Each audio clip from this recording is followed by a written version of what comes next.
Howdy, folks. Welcome back to Impera. It has been a long time as I lower the music. We're going to be playing with sound settings. No, it's been a long time, but I've been feeling the itch again. We're going to get a Macedon campaign going. That's what I'm feeling right now. If I can find it. I sure can. I'll bump it up to hard. Sure, why not? I need to remember to turn the battle setting from hard down. So, a couple notes on this series while we were waiting for the campaign to load up. Gonna be a couple minutes. First is that I'm going to try to upload videos as I record them. I tend to hold on to videos on my hard drive. I'm gonna try to upload them right as I do them, so that you guys can provide input and your comments matter. That may also mean that my audio settings may be a little off. Hopefully not. I kind of just booted this up on a whim. And in that same vein, I will also tell you, you know, we're going to take this campaign until I am bored of it, and then I might switch over to another faction or something like that. So when I am done, I will try to have a video up that says, like, hey, like, this faction is good. It's kind of how I play Impera. I get my empire, like, stable, nice and big and meaty, and then I'm like, okay, we're good. The challenge is over. We are dominant. However, Macedon I found to be, it's a somewhat challenging start. You have good access to troops, you have like great phalanx units that you can recruit, but you're kind of in a bad position diplomatically. You're kind of surrounded by potential enemies. Rome is kind of an early contender. And Rome being against you early just isn't great. For those curious, we are in version 1.2.8 of Impera, and I think the last time I played it was 1.2.4 or 1.2.5. And I guess this is a great time to say, for those of you that may not be aware, you know, what is Impera? Impera is a mod for Rome 2. It is the historical accuracy mod, if you will. It has, you know, names of units in their native tongue. It has more battle realism. The battles are slower. They're less arcadey. They feel more like this push and pull. They've got a great just rhythm to them, which is Cam on the Impera team does a lot of that. Good stuff. Some amazing textures and models, units. You have AOR recruiting, which means if I take Sparta as Macedon, I can maybe eventually get Spartan hoplites. There's a population system where I can't just recruit infinite to noble troops. You know, I can only recruit a few because there's only a few nobles. And if I recruit all of them, they're gone. To be rebuilt, you know, over time, naturally. Okay, Marcus Aurelius, pop off. As I take a drink of my energy drink. The barbarians are coming. The barbarians. Titus in particular is a problem and must be kept in check. The Athenians continue to resent your rule. They may turn against you, or convince your Spartan allies to betray their treaty. No matter, faced with hostility from Epirus, Sparta should remain true, and may distract Epirus long enough for you to consolidate your rule at home. Conflict with the remaining successor kingdoms is inevitable, and you must be ready. Do not be afraid to seek military support from others if necessary. Rest assured, Macedon is the true heir to Alexander's legacy. It Macadamia will nut. rise once more. Yeah. Okay. That does give us a good set of what's going on. We have our starting objective of controlling provinces and get money. So as usual, when I do these Total War games, I will pretty much look over my menu. I pretty much click every button and look at everything because I find that is just good practice to do in these kind of games. You don't have to click all these, honestly. These are kind of just sorting buttons.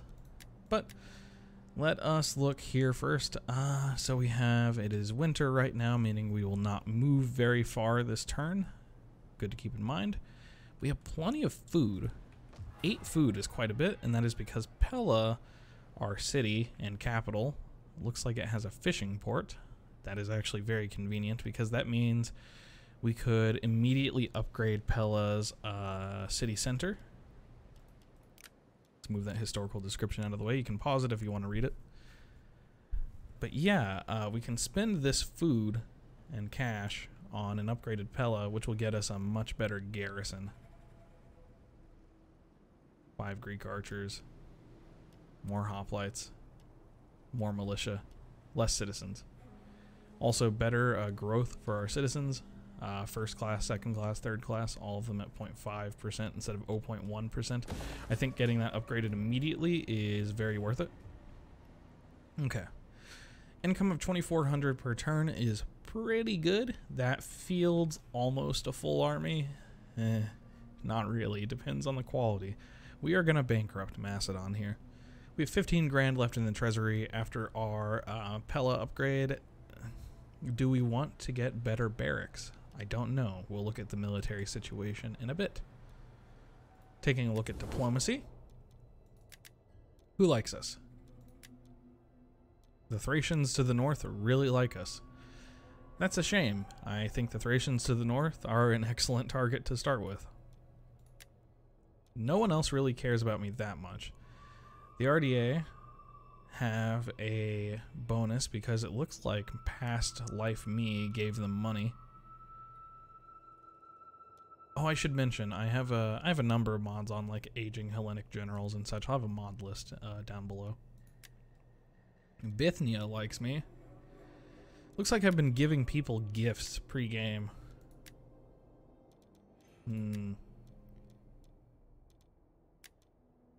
Well, Bithynia is kind of a neutral party in the sense that the only people they dislike, the only like problems I'm gonna have from diplomacy with them is the Tolistibulgi are gonna hate me even more. But I mean, they already hate me. So could I possibly get trade with you? Be welcome. If Sure I can give you a fair answer, you will have it. Can I get money for this? All of the money. Good. My people will fight. Extra income early on, very important. And I'm not going to make any committal decisions beyond that just yet, I think, unless I can trade with Pergamon, which I can't. Lydia is not very involved. Yeah, they don't like Bithynia, though, so they dislike me because of my past lives' gifts to Bithynia. Okay. And by that same token, because Lydia is a satrapy of the Seleucids also don't like me for similar reasons. Okay, good to know. Athens is very unhappy with us. Understandable. I thought in the base game, doesn't Athens start out as like a client state or something, or a defensive ally of Macedon or something like that? And there's a whole like dynamic between Athens and Sparta. I thought that was the case. Maybe they changed that, the devs of DeI+AllCampaigns+DLC. Impera. I could be wrong. I don't think so. Alright, moving on to trade and finance. Oh, wait. Moving on to tech. You have no choice but to get this tech for +3 sanitation. Didn't that used to be more? That's not very much sanitation. That's not enough sanitation anymore. Okay. That means we're going to have an outbreak risk, a plague, 1% every turn, and I think that might even be a little bit higher after we upgrade our main chain settlement. No. Okay, so we'll even out. We'll even out. That means we can't get this fishmonger anytime soon, because that'll also increase the squalor. Squalor is literally just like a plague thing. How likely are you to get the plague, and your men in your army likely to get the plague? And I don't know if they fixed this since like a while ago when I played it, but I pretty much always caught one plague before I could research water sluicing. Just like very consistently. Or like in that amount of turns, I would almost always get a plague, even though it's like a 1% chance it just happened, which was really annoying. So now I just go with this tech every single time. It may not be necessary, but that'll get our sanitation up, and then we won't have to worry about plagues like anytime soon. Then from there we'll probably go into like upkeep costs and champions, and maybe recruitment stuff, maybe philosophy to get our dignitary for tax rate and Pella, and public order bonuses and stuff like that. That's a long ways off. Trade and finance, $24.99 incoming per turn, -11 happiness in Pella. Due to 2 of that is military presence, cultural differences, taxes, -7 from taxes. Yeah, most of this unhappiness is just taxes. Some of it's because the city, the troops are camping in the city. People don't like that in real life. Who would have thought? It's almost like the U.S. Had a revolution over something like that. Not just that, obviously. -6 with low taxes. That's not much income. I'll drop it down to low, tentatively. As far as trade goes, we're now importing nothing. No one has any resources. I certainly don't. It's because we don't have small villages to produce olives and is that silver or iron? I'm not 100% sure. I think that's silver. I think there's like silver and like trained slaves over here, which are like, it's a really good resource in this game. Okay. I think that moves us on to military, which is where we're going to start making our decisions. So, we're in a position here. The Greeks hate us. Epirus doesn't hate us, but Rome is gonna. Rome is gonna have some words to say with us. I don't even think we can head that off at the pass, because I'm pretty sure we're friendly with Epirus. No? No, not really. Okay. Do we have a spy? We do. Let's go immediately have a conversation with Rome. Let's see if we can just talk to them as soon as possible. I don't think we discovered them from that. If I can delay Rome's burning passion for conquest, that'll make my life easier, and I will gladly throw Epirus under the bus for that opportunity. Rome is scary. Their units are so high quality. And I think my normal path with Macedon is Thrace, because Rome will move in from the west, and eventually we will have war with them, and we may have to go on a war of extermination to survive. The Greeks are... how do I put this? They're not difficult to beat, but they're time-consuming and resource-intensive to beat. Especially Athens. Athens, in a few turns, will upgrade its city center usually, and it'll have like 17 guys and like 3 or 4 ships to defend it, and sometimes they'll have a stack of dudes sitting in here too, and sometimes Athens will just camp right there, and you have to get 2 armies to take them down. We don't have that money. We just don't. Comparatively, it's pretty easy to take Naissos here, even with their forces defending it, because they usually can't afford a full stack by themselves. And then it's pretty easy to lure the Tolistobogi out of Pulpadeva, and then continue on east to Anthea, and then you can't see it over here, but Odessos is up here. And then we control the entire province of Thrace, which has lots of valuable trade materials, and really will be the cash cow of our empire. Later on, then we move south and we conquer Greece, I think. Greece will become our military center. And that leaves us with an empire that's sort of like a T. We have military that can defend west and east from any threat. And we have a cash cow here, which is, I mean, it's not going to be well defended, but it doesn't need to be, because who wants to go into Thrace? At your command. Not in this time period. It's cold up there. There's cold in them there hills.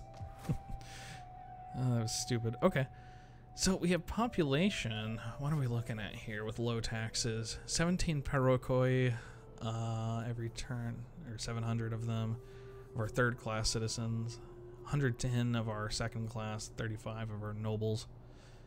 Yeah, It's not very high. It's the beginning of the game. Yeah, we have 4,500 second class to pull from, and we are going to pull a lot of them. We want Chalcospides. 100% want these guys. It is a great and glorious thing to serve your people. We want 6, maybe 7.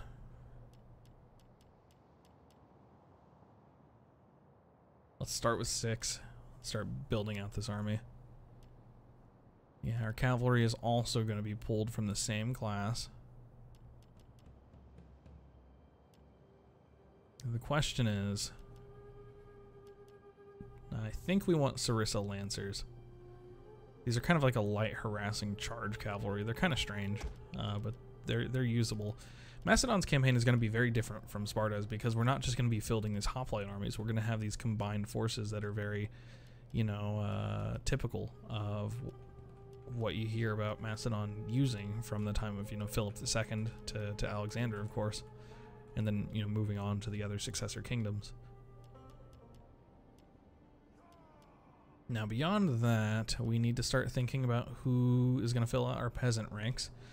We do start out with some access to some archers, which is great, and that's another reason, like, we don't need to upgrade this Helicidaros barracks to level 2. It would get us better cavalry. It would get us Thessalian Hippeus, and Thessalian Hippeus is actually heavy lancers. They're very good, but it's just not worth the cost right now. We'd have to, and moreover, not worth the weight. Usually I get units in groups of 3 for archers. I think I would like to have 2 more peltists along with the Iphicratus peltist, which these guys are purported to be able to kind of, it says equipped with long spears and light armor in order to counter hoplite tactics. I always kind of felt like with their spears and stuff they'd be able to kind of fend off cavalry, but I don't think they can. They might win against light cavalry, maybe. I mean, it's fair. They're not a heavy unit, so they can't beat heavy cavalry. That makes perfect sense. I don't know. I never really use these very well. I think eventually they end up getting phased out, but we'll try to support them with more peltists, and that might be good. This, by itself, this is a pretty intimidating missile line. Now, beyond that...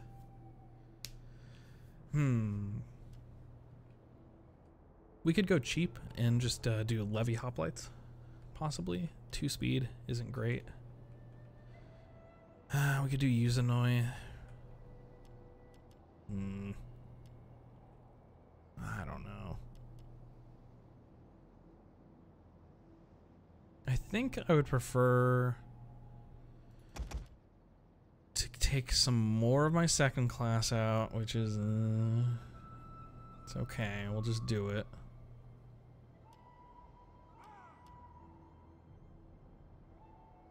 Okay, that's how we're gonna do it. That's gonna take forever. I'm probably gonna move up early and change this around a little bit, but the concept is core of powerful pikemen, a little bit of supporting cavalry. In fact,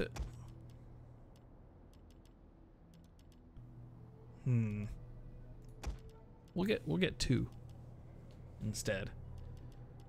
Some extra cavalry, maybe even more. What if I just did more? What if I just did this instead? Let's do that. That sounds more fun. There we go. So we have our core of infantry to pin people in place. We have a nice missile force that can potentially travel with our cavalry to do some damage. We have a huge cavalry force, and we have a kind of flexible force. These guys can maybe travel behind peltists or near archers to guard them, and they move really fast, so they can move with the missiles. I think I like that. Okay, so that gives us an idea of what we're going to do for military. Now, let's look a little more at the rest of our faction. So we look at our characters. We have Antigonus II, of course. He is our main leader in general. Who is he? He is intellectual, so he's good for culture and taxes. He is cunning with some map movement range. I like that. I like the minus upkeep. Minus some morale for the commander's unit, but they have attack and defense. I mean, he'll get better with these traits too as we fight. That's just a whole bunch of stuff that he has. I never really look at these traits, to be honest. He has a lot of traits just from being the commander of the faction. That makes sense. The weakest party, political party, is going to be the Hellenic nobility. I like that. I like that. You always want to know who this is because you're going to need a second general to support you. 15% is low. They're not very loyal. They're not very loyal. Why are they not loyal? God damn, they have multiple thirsts for power in my... Oh my god. That is bad luck. We might have to have civil wars. Thirst for power is probably the worst trait. If my faction has higher influence than them, they hate me. -10 loyalty. These people will never be satisfied with anything I do. These guys hate Romans, so when I make treaties with them, these guys are going to rebel so early. Crap. Each province where players' culture is dominant. I'm only going to have one of those. Okay, military victory. Okay, so the Thessalian nobility, I might be able to hang on to them. Agriculturalist. Okay, I might be able to workshop this. The Hellenic nobility is going to be a problem for us. We want to be at the beloved influence ranking so that we can get the maximum bonuses without starting to take the penalties. That will work for our kingdom. We don't need to change our government type anytime soon, I don't think. There is one thing I didn't check. We're going to have to undo this real quick. It's okay, I remember what I had. Okay. So now that you are in the city...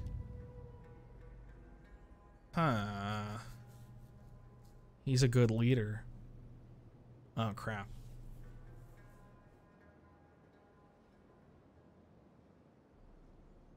So if I keep him in the city, he is going to provide +3 public order to the entire empire. And loyalty. Him being in this political sphere as a politician is allowing him to control his factions. I want him to stay in the city then. But I don't have anyone else. Oh, okay. This guy's got such an ugly mug. And he is gonna be our primary commander. Hell yeah. Transfer your troops. Ready for orders. Commander. Alright. There you go. -2. Yeah, so now we're losing less happiness per turn. Ready for battle. Cool. Let's just queue up archers for next turn. Recruit our cheapest people first so that we get the most income per turn as long as possible. At your command. But yeah, now we get +3 public order across the whole faction, minus influence, and all of our political parties are sated. Okay. Glad that we did that. The only way you can see that is if your guy, if he is in the city. I think that's a DeI+AllCampaigns+DLC Impera unique feature. So Perdiccas, we basically adopted him, but not into the full dynasty. We need Antigonus to kind of get some more gravitas before he will be able to marry or adopt Perdiccas into the family, which I intend to, because I think Perdiccas will be the heir. Yeah, Antigonus is 42. He's probably going to die before one of his children comes of age. So, with the directions that I have chosen, we will gladly listen to your offers. I would like trade agreements with any Enter, Greek friend, that will take it. I accept. Ptolemies hate me because Sparta hates me. I mean, Ptolemy is like giving money and stuff to Sparta is basically to put their thumb in my eye, I'm pretty sure. I could get a trade agreement with the Tripoli, but then people would hate me for going to war with them, and that they are the first person I'm going to war with is probably going to be them. Let's end our first turn. That only took 24 minutes to go through everything. Oh man, I love it. I love it. The first turn, you know, you got to cover all your bases, make calculated moves.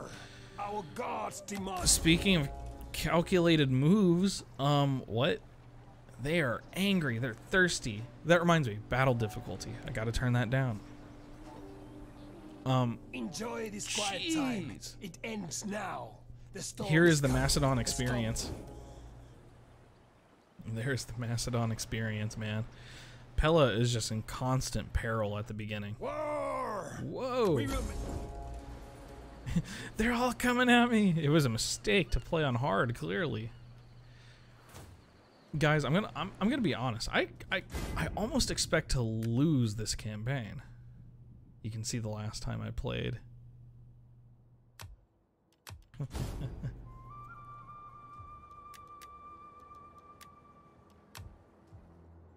Okay, first off, let's move our spy to Rome. That's still Epirus at this time. Actually, that should be Pyrrhus. Basilius? Yeah, that's Pyrrhus of Epirus. Yikes. Lots o' war. Lots o' war indeed. We hunger for battle.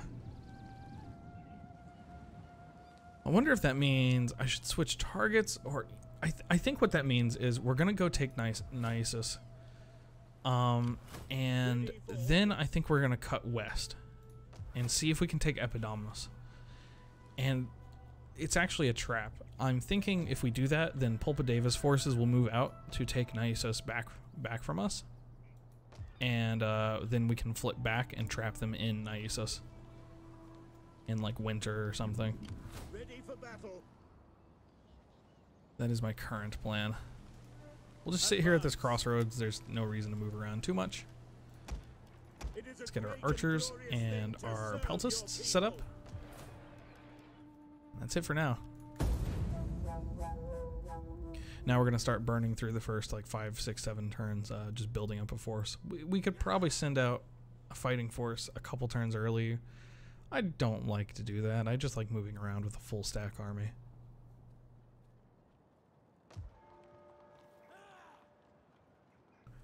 We're gonna see if we can make friendlies with Rome.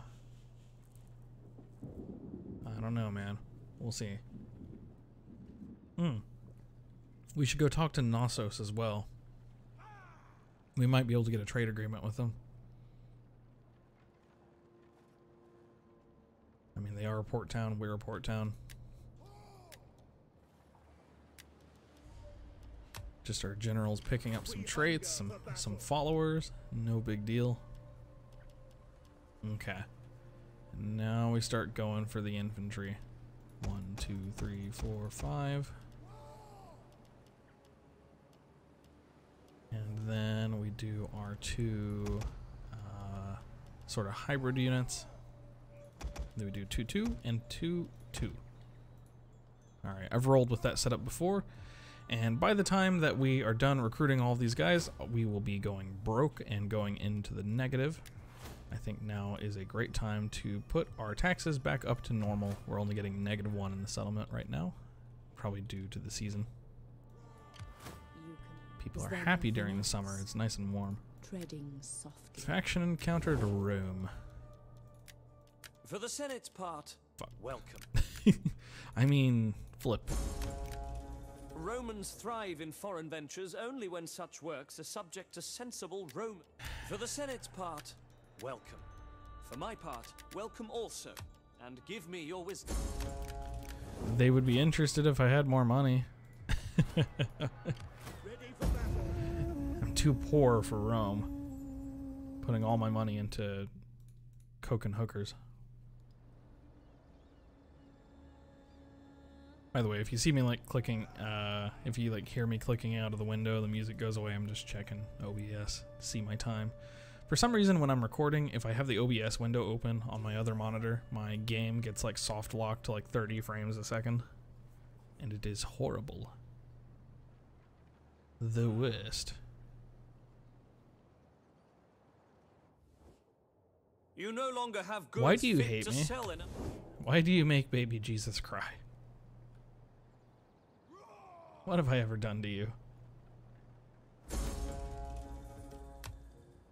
Okay, everyone hates us. The Ptolemies and the Seleucids are going to war. Yeah, that's not surprising. Successor kingdoms being successor kingdoms. And in the successive state, I will see you on the next video. Later.